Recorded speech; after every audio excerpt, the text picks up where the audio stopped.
One of the best strengths of Hiring Suite is not just utilizing it for individuals, but also utilizing it for teams. An individual person acknowledging their own strengths is very powerful, but a team understanding how their strengths works with the strengths of others is extraordinarily powerful. And Hiring Suite does this. Hiring Suite already has stored the personalities of all of the people who have already taken the assessments within your company. And it has a tool called the Team Master that takes those personalities for a team, puts them together, and shows you how that team will work. This is called the Team Master application. To access it, from the main menu, simply click on Team Master. Click Search, and a list of all of the employees who have taken the personality assessment will appear. Now simply click on the leader.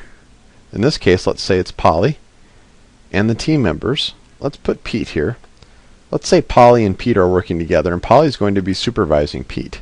And we want to learn more about how that dynamic is going to work out. Click on New Search. Now you'll see here listed the team leader is Polly, the team members Pete Poor. Now let's create the report.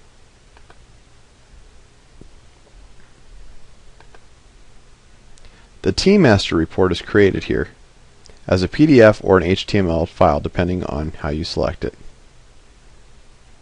The Team Master looks across different team dynamics, including planning needs, use of emotions, communication styles, rules, others' emotions, recognition needs, work environment or stress, interaction with others, work confrontations, and competitive needs.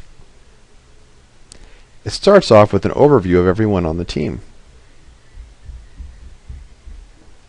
And it moves on to planning needs and gives a description how each person deals with planning within a team.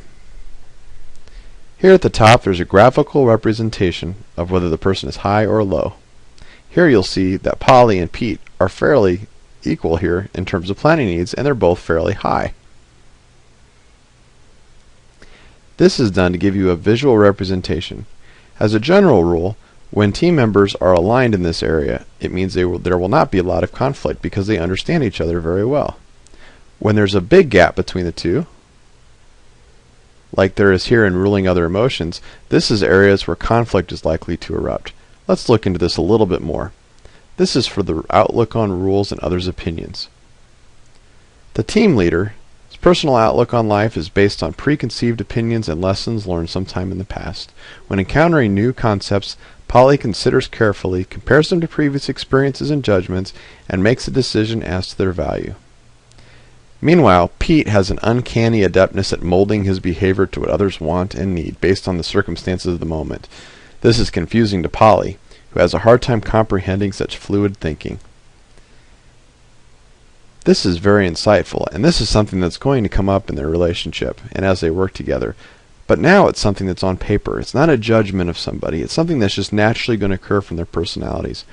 The best way to deal with this is to sit Polly and Pete down and to review this report together.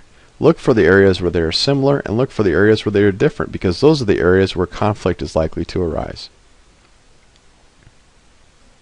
Now in the areas where the conflict is the same, or the planning needs are the same, like here, there will not be a lot of conflict involved.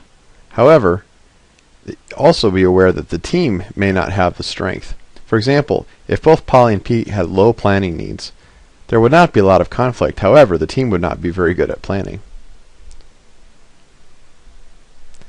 That's the use of the Team Master tool.